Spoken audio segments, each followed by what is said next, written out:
자, 세 번째 단어를 한번 생각을 해보려고 합니다. 우리가 얘기했던 요추 1번과 횡격막이 답이 나왔기 때문에 세 번째 종아리라는 단어랑 여기서 제가 먼저 설명할 거 내가 할게요. 그 다음에 상경추라는 단어랑 그리고 다섯 번째 쇄골이라는 거를 여기서 순서를 뽑아서 제가 설명을 좀 드려보겠습니다. 그런데 오늘은 약간 제가 여러분들에게 이 다섯 가지 의미를 집어 넣어주는 거는 최소한 이 일을 하면서 이 클라이언트들을 접근을 할 때 이 다섯 가지만이라도 반듯하게 머리에 집어넣으면 여러분들이 접근할 수 있지 않을까 생각이 듭니다. 처음에 말이죠. 두렵잖아요. 특히 나도 사람이고 당신도 사람인데 내가 당신의 문제점을 해결해 줘야 되는 위치에 있다면 그거는 되게 답답한 거예요. 그죠? 그것도 기계를 쓰는 것도 아니고 손으로서 운동과 만져주거나 어떤 재활을 통해서 당신을 좋아지게 한다는 것은 대단한 겁니다. 그러려면 나의 에너지가 당신의 에너지를 지배해야지 이루어진다는 거예요. 에너지가 당신의 에너지를 지배하지 못하면 그것은 새로운 걸로 만들어내지 못합니다. 항상 내가 나의 에너지가 저 사람보다 위에 있어야 그 사람의 에너지를 이기고 잡아낼 수 있다는 겁니다. 무언가를 설명하고 싶은가 하면요. 얻고자 하는 게 있다면 분명한 정신적 에너지와 공부가 집중돼야 되는 겁니다. 내가 저 다섯 가지 에너지를 통해서 저 고객의 몸에다가 접근을 해놓고 이게 해결되지 않으면 나는 내 에너지에다가 무엇을 다시 넣어서 새로운 걸 만들어낸다면 그게 더 확실한 거겠죠. 그래서 이 세 번째 에너지를 먼저 종아리를 먼저 설명을 드려보려 합니다.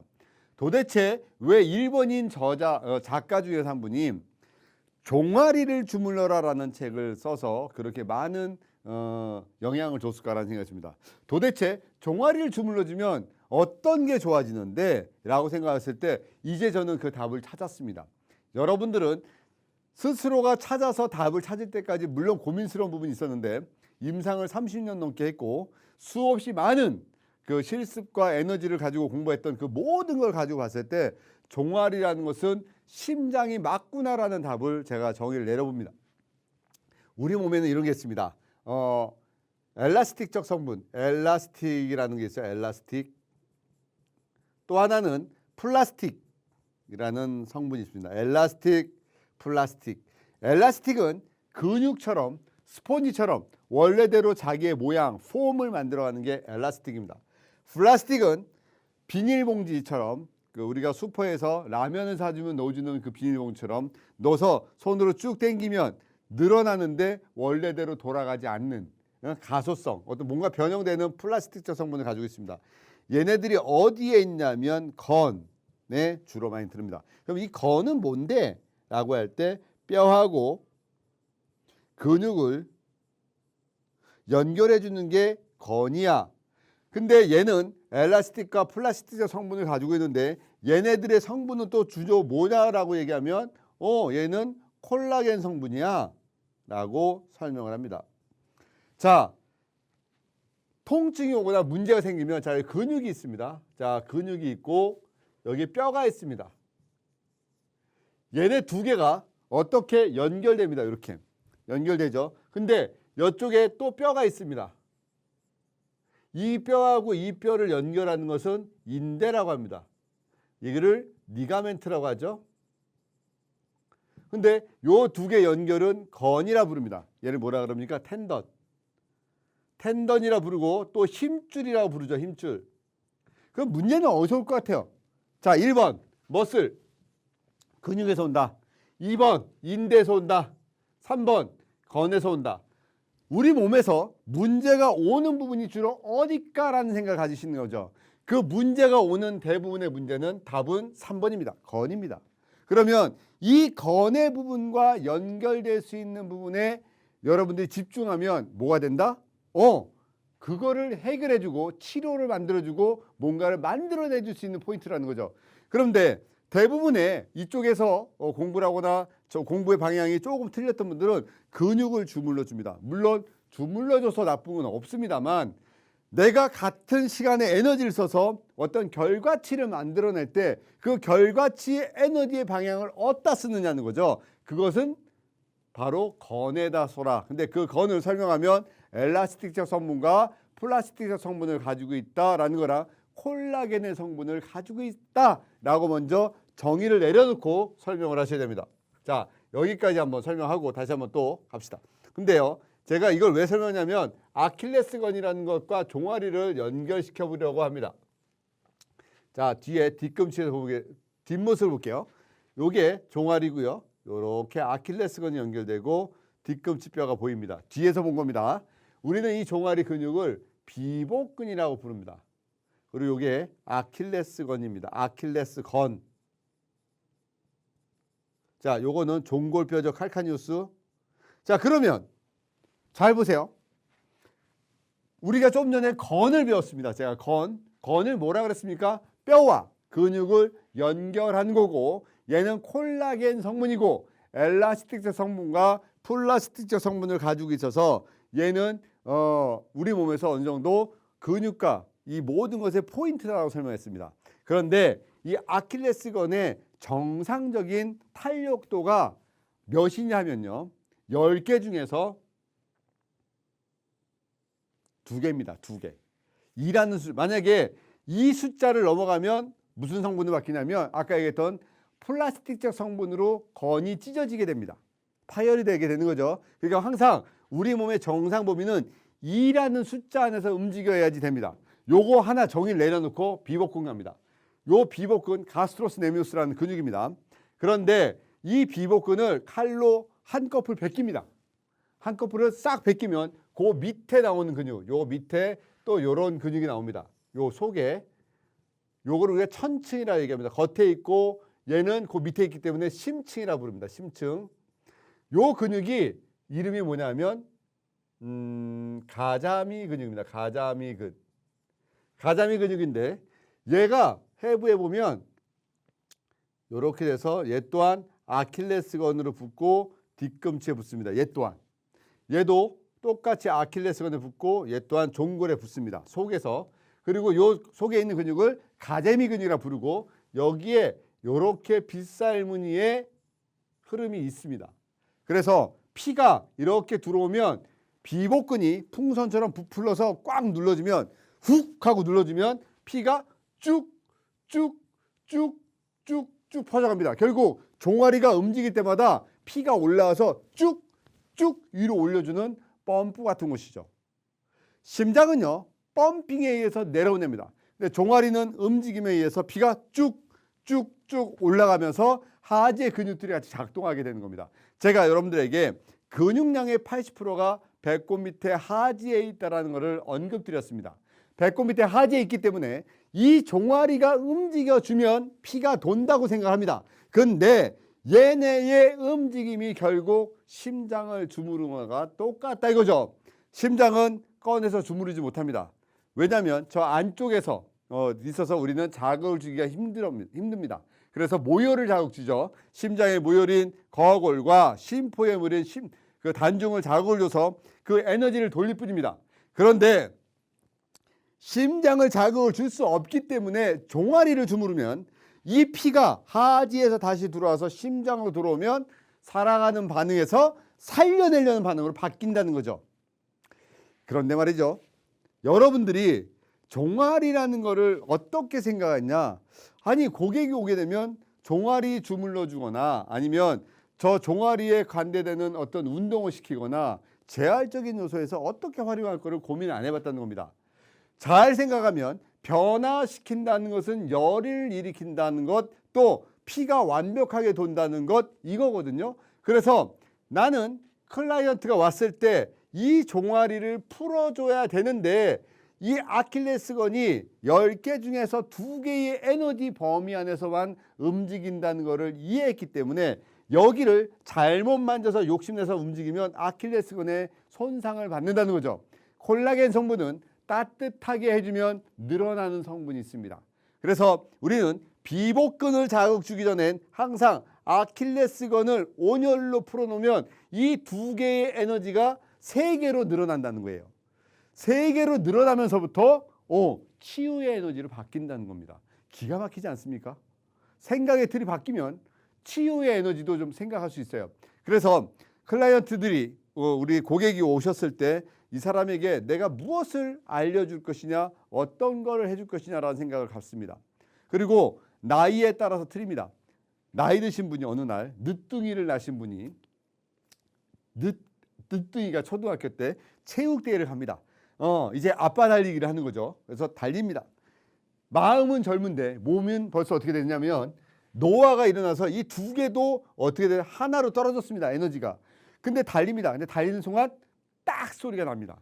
어떻게? 아킬레스건 끊어집니다. 그래서 달리기를 하다 보면 아킬레스건이 손상받는 케이스들도 많습니다. 또 영화 속에서도요. 다 그렇지는 않겠지만 영화 속의 내용을 보게 되면 저는 해석을 이렇게 했어요. 어떤 그 우리 조직 세계에서 그쪽 조직을 이제 착하게 살려고 그만두겠으면 하고 나옵니다. 아니면 저쪽 조직의 두목을 잡아다가 우리 조직을 들어오는데 말을 안 들으면 아킬레스건을 이렇게 손상을 일으키는 영화를 봅니다. 그러면은 저 사람 평생 불구를 만들어나 보다라고 생각을 합니다. 근데 저는 그렇게 생각을 안 했습니다.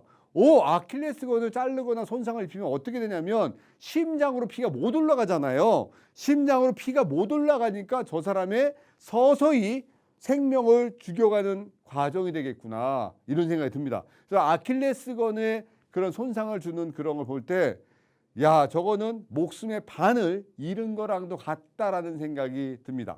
그래서 여러분들 많은 분들이 저한테 묻으면 교수님 좋습니다. 교수님이 설명하는 모든 질환에 대해서 이해하겠는데 특히 당뇨병하고 고혈압 환자에 대해서 한번 설명해 주십시오라고 저 설명했습니다. 그래서 제가 만성질환 고객들에 대한 테크닉도 있다.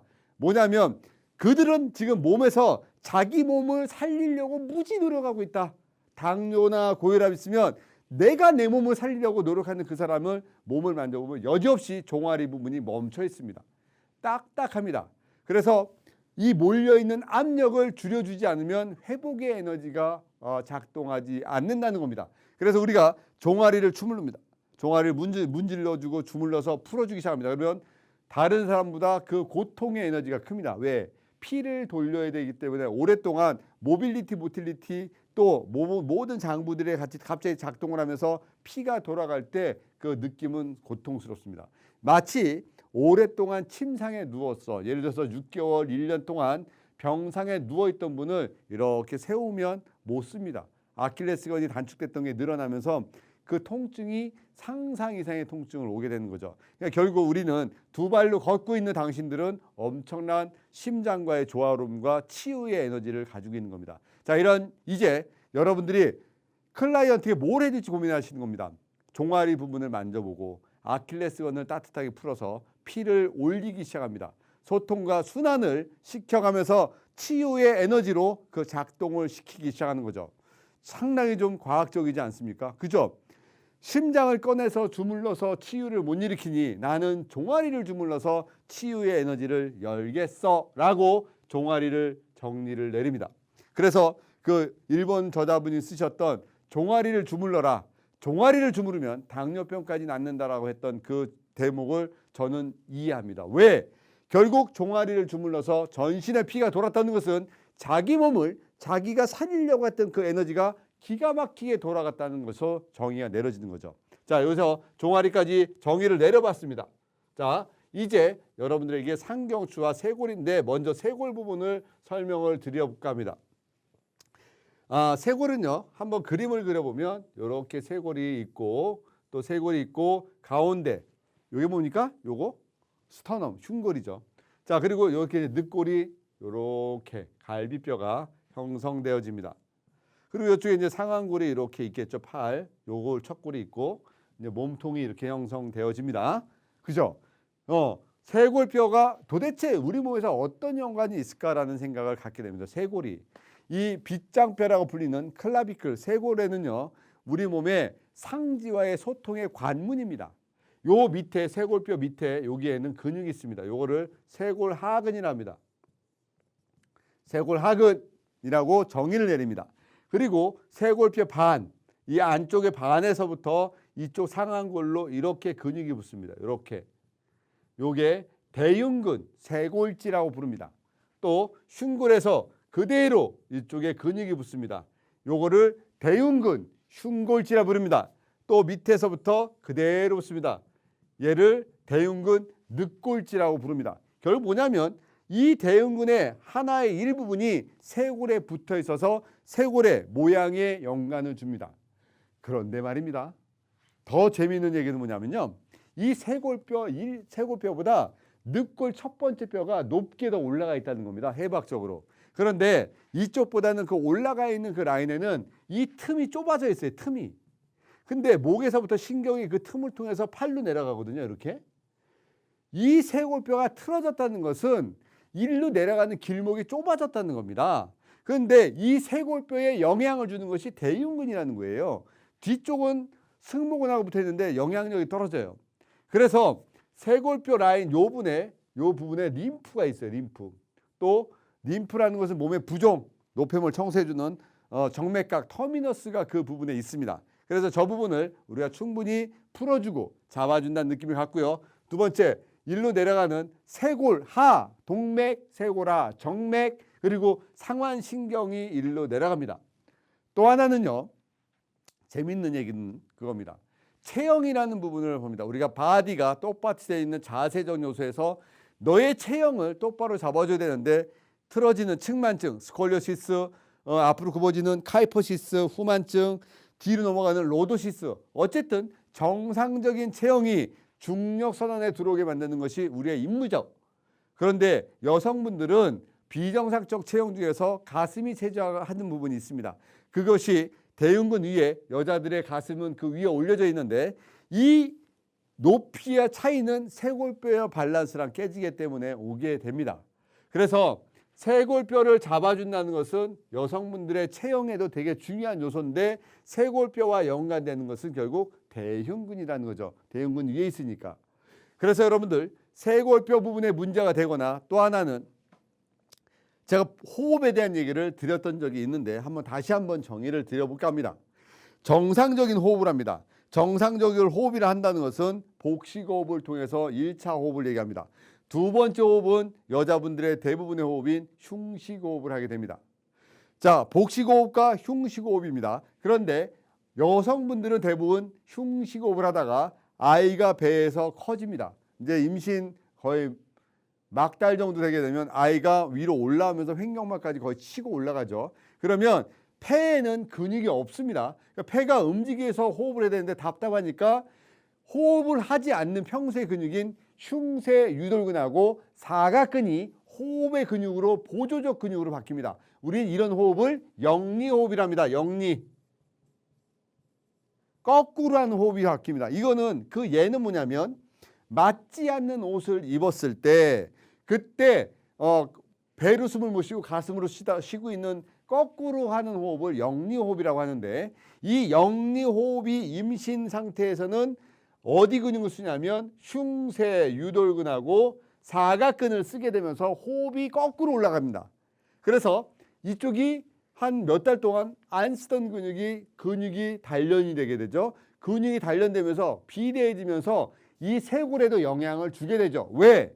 흉쇄 유돌근의 쇄골지, 그 쇄골에 붙어있는 부분에 두꺼워지고 영향을 줘서 쇄골뼈가 돌아갑니다. 그러니까 어떻게 됩니까? 팔로 내려가는 그 신경과 이쪽에 영향을 주게 되니까 팔이 붓죠. 부종.